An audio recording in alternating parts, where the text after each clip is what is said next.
Salut les Vatosokos, j'espère que tout le monde se porte bien. Et oui, et voilà, on se retrouve encore une fois, et enfin, je devrais dire, pour un débrief d'après-match du Paris Saint-Germain. Donc Paris Saint-Germain contre Clermont-Ferrand. Donc match contrôlé, dominé, tranquillement, devrais-je dire, contre une très bonne équipe de Clermont, hein, il faut le dire, qui se sont battus avec leurs armes, qui sont venus à Paris pour essayer de créer la surprise. Bon, ça c'est pas fait, tant mieux pour nous, parce qu'ils avaient fait quand même des bons résultats contre Lyon, tout ça. Donc, mais la locomotive, le TGV, le Concorde, Paris Saint-Germain, même sans son attaque de feu qui est Lionel Messi, Neymar et tout ça, même sans eux, ça reste quand même une grosse machine de guerre, un gros tank. Et donc on a gagné haut la main 4-0. Voilà, le score en dit long. Donc je disais un match dominé, où j'ai vu un Paris Saint-Germain et des joueurs très concernés, des joueurs très attentifs, très sérieux, que ce soit dans leur passe, dans leur attaque, dans leur technique de jeu. Et j'ai aimé, franchement j'ai aimé cette prestation du Paris Saint-Germain, avec des joueurs que on n'a pas d'habitude de voir, c'est-à-dire des joueurs qui d'habitude sont sur le banc. Là aujourd'hui, c'est des joueurs qui ont joué pour certains 90 minutes et qui n'ont pas été dégueulasses, hein, qui ont joué leur jeu et leur match. Et ça fait plaisir parce que voilà, c'est des joueurs qui ont faim, qui ont malheureusement des fois n'ont pas leur place dans le 11 titulaire. Mais aujourd'hui, on prouvait quand même qu'on pouvait compter sur eux. Et ça, c'est très important. Une première mi-temps très intéressante. J'ai trouvé qu'une première mi-temps, on faisait bien circuler le ballon, on était bien dans tous les sens. En deuxième mi-temps, on a eu un petit peu quelques difficultés, un petit peu quelques lacunes à un certain moment du match. Clairement, a eu des opportunités, mais dans l'ensemble, ça a été aussi une très bonne deuxième mi-temps avec de très belles actions et de très bonnes techniques de jeu. Et ça, franchement, j'ai apprécié. Voilà. Après, il y en a qui vont me dire, oui, c'est juste Clermont en face, c'est un promu, machin. Mais rappelez-vous que l'année dernière, contre les promus, on avait du mal et on a perdu beaucoup de points. Là, cette année, ça se voit que on a quand même recruté à des postes où on avait largement besoin de recruter. Et ça a fait du bien à l'équipe parce que ces lacunes qu'on avait à ces postes-là, cette année on les a plus parce que les joueurs qu'on a recrutés sont de haut niveau et ça fait plaisir parce que voilà, on a une équipe compétitive. Voilà. Donc il faut juste qu'elle se mette en place, juste que les nouveaux joueurs s'installent et l'habitude de jouer avec les anciens qui sont là depuis longtemps. Et je pense que la machine va s'enclencher tout doucement, tout seul, mais sûrement. Voilà. Et j'attends de voir avec impatience moi et tout le monde. Maintenant, on va passer au cas par cas parce que le cas par cas, c'est le cas par cas. Alors. Déjà, je tiens à signaler que Donnarumma, je l'attendais depuis longtemps de le voir jouer et franchement, j'étais impatient de le voir jouer et Donnarumma ne m'a pas déçu. Alors même s'il n'a pas fait, s'il n'a pas été sollicité énormément, hein, il faut l'admettre. Hein, on peut pas dire qu'il a fait des parades de fou, hein, comme fait de temps en temps Keylor Navas. Mais j'ai trouvé un Donnarumma très costaud sur ses appuis et le peu qu'il a fait, il l'a fait bien. À part la petite mésentente, il a failli faire une petite boulette, hein, mais j'ai vu que le mec, il a quand même un petit peu d'expérience parce que le mec, il a contrôlé sans panique et il a remis tout au clair. Donc la boulette n'est pas devenue boulette et j'ai vu un Donnarumma qui ne stresse pas, qui ne panique pas et ça fait plaisir parce que quand t'as un gardien qui panique, ça c'est là que tu vois ce que je veux dire. Voilà. Le temps des Areola et d'autres gardiens que je ne citerai pas. Là, ça se voit qu'on a quand même deux très bons gardiens dans les cages parisiennes. Et notre choix sera très dur, même si j'adore Keylor Navas. C'est vrai que Donnarumma, inspire la confiance aussi. Voilà, je vous le dis franchement. Mais j'attends quand même de voir sur des gros matchs Donnarumma, sur des matchs où il sera plus sollicité, où il sera mis en danger, tu vois, et on verra les arrêts qu'il fera, et on verra ce qu'il fera, s'il écartera le danger ou pas, on verra. Donc j'attends de voir, mais sur ce match, moi je trouve qu'il a été impeccable, voilà, même s'il n'a pas fait d'énormes arrêts ou un truc comme ça. Alors cette fois-ci, je ne vais pas l'oublier. La dernière fois, je l'avais oublié et je m'étais fait allumer. Cette fois-ci, je ne vais pas l'oublier. C'est Hakimi. Alors ce joueur, quelle qualité de jeu qu'il a, ce mec. C'est un truc de malade. Il nous a fait vite oublier les Meunier et les Dagba et même les Florenzi, tu vois. Le mec, il est rapide comme l'éclair, mais c'est pas que ça que je vois en lui. C'est qu'offensivement, le mec, il est là, quoi. Il nous fait ses courses, ces centres qu'il fait sont impeccables. Ah, moi, je me rappelle des centres à la Meunier, des centres à la Dagba qui étaient nazes. Même la Florenzi, des fois, était pas terrible. Et Hakimi, lui, fait des très bons centres. Et puis cette pointe de vitesse qui ajoute à sa qualité de jeu. Franchement, c'est impeccable. De temps en temps, il a quelques difficultés en défense.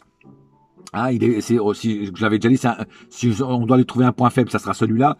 Mais sinon, Hakimi, c'est vraiment un joueur talentueux, un joueur qui nous apporte beaucoup. Et encore aujourd'hui, nous l'a prouvé. Ce joueur est extraordinaire. Franchement, mes amis marocains, vous avez un joueur extraordinaire. Je vous l'avoue, il n'a pas encore une seule fois déçu depuis qu'il est arrivé à Paris.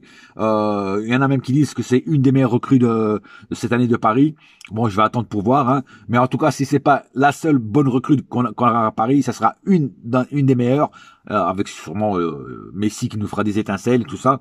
Donc moi, je pense que c'est un joueur qui va apporter beaucoup au long de la saison et au long du temps qu'il restera à Paris. Et j'espère qu'on le gardera très longtemps à Paris, ce joueur. Ensuite, Marquinhos, toujours pareil, Marquinhos exemplaire, un grand Marquinhos, un très très très grand Marquinhos, encore une fois, il nous l'a prouvé encore aujourd'hui, défensivement, il est là, c'est le patron, c'est le capitaine, c'est tout ce que vous voulez, c'est le mec qui connaît déjà les rouages de la défense, il connaît ses faiblesses et il connaît ses qualités. Marquinhos connaît tout ça.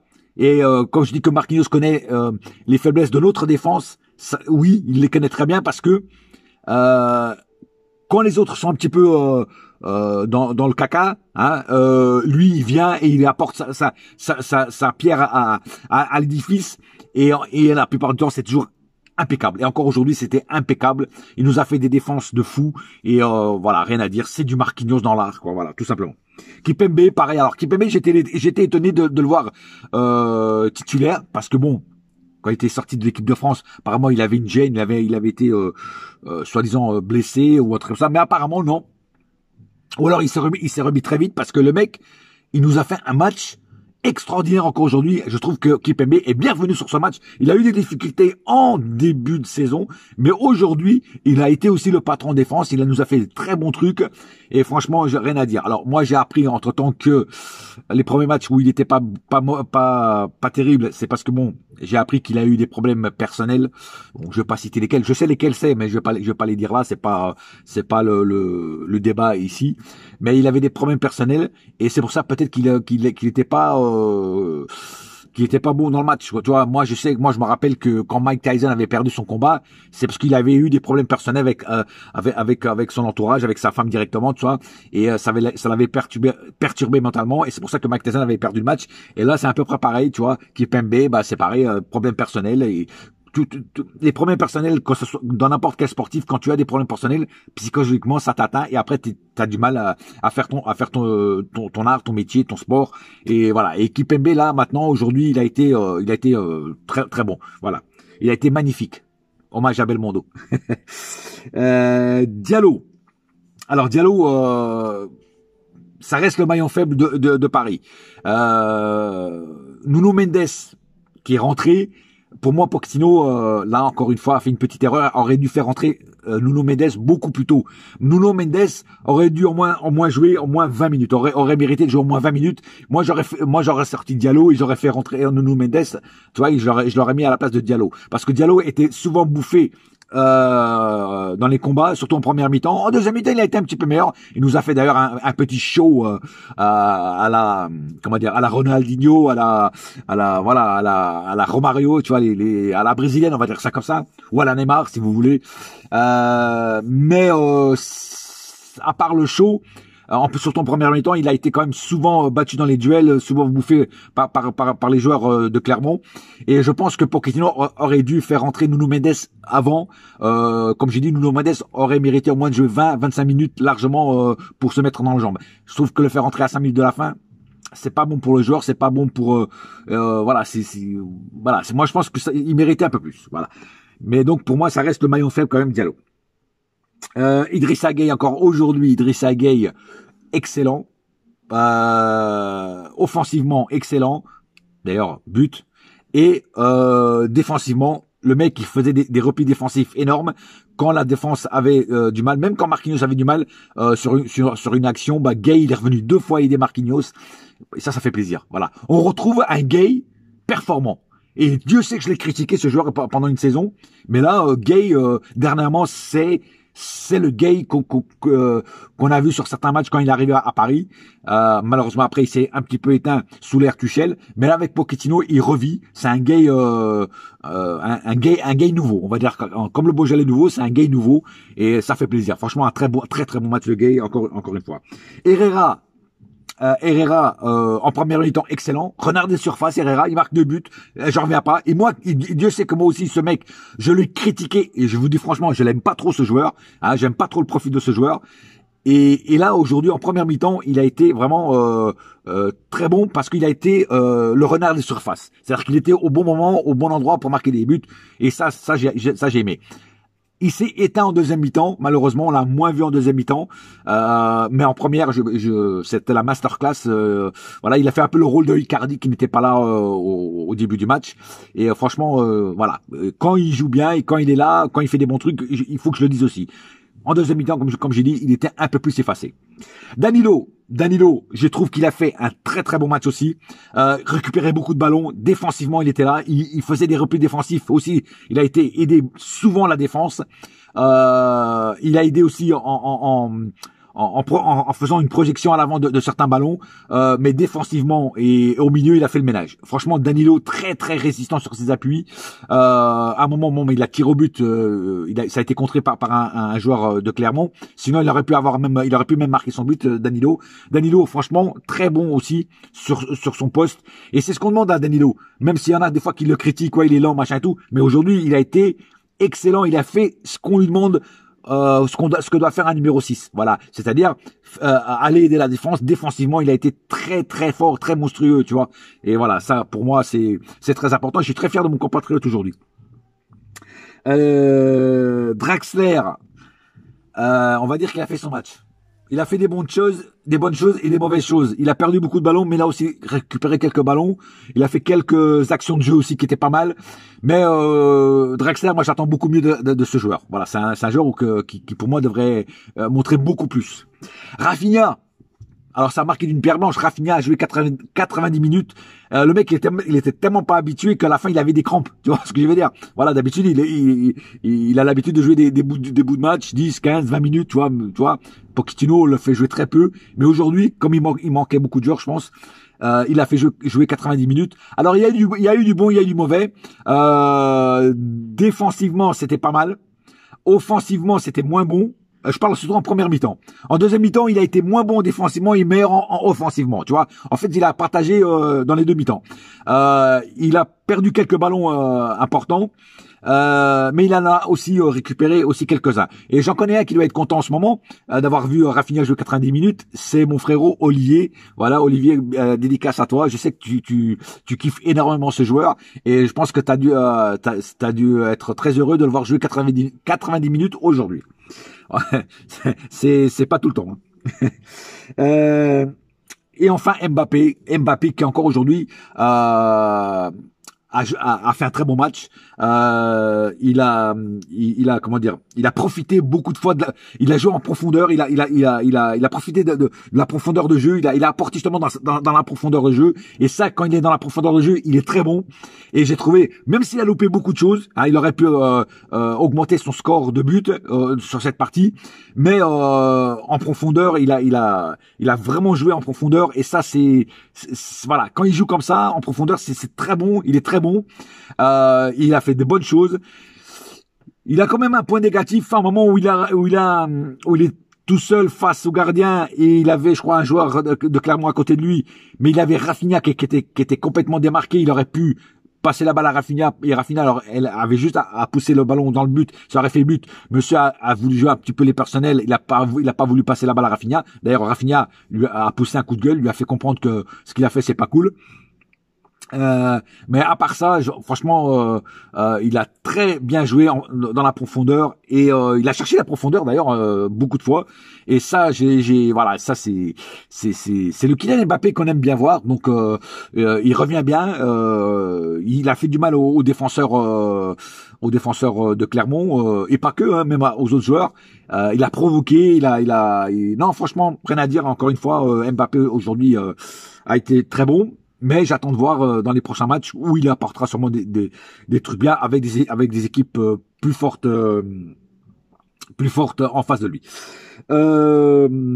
Bon, après les rentrées, la rentrée du petit Titi parisien qui était pas mal. J'ai oublié son nom, mais bon, voilà, je pense qu'il y en a qui vont me le rappeler en commentaire. Sa rentrée n'est pas dégueulasse. C'est un joueur que je viens de découvrir, que je ne connaissais pas du tout.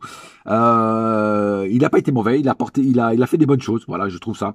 Nuno Mendes, mon deuxième compatriote, comme j'ai dit tout à l'heure, aurait dû rentrer plus tôt pour moi, à mon avis.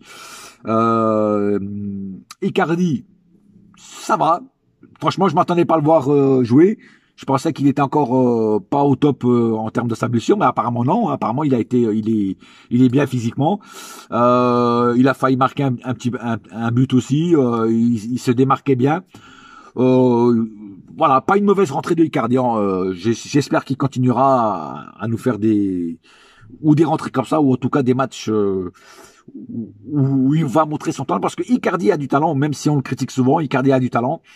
Voilà, il le montre pas souvent dernièrement, c'est dommage, mais bon, avec maintenant l'arrivée de qu'est-ce que je dis, de Léo Messi et de voilà, et Mbappé, Neymar, Di Maria, tout ça, je sais pas s'il jouera souvent Icardi, mais bon, on verra bien ce que ça va donner, quels vont être les choix de Pochettino. Voilà, bon, ça fait pratiquement 18 minutes. Ah, j'ai pas fait les statistiques du match. Moi, je les ferai pas aujourd'hui, hein, parce que sinon ça va durer trop longtemps. Ça va durer 20 minutes la vidéo. Voilà. Et voilà, c'est tout pour l'instant. J'espère que vous avez aimé cette petite vidéo. Moi, j'ai aimé la faire.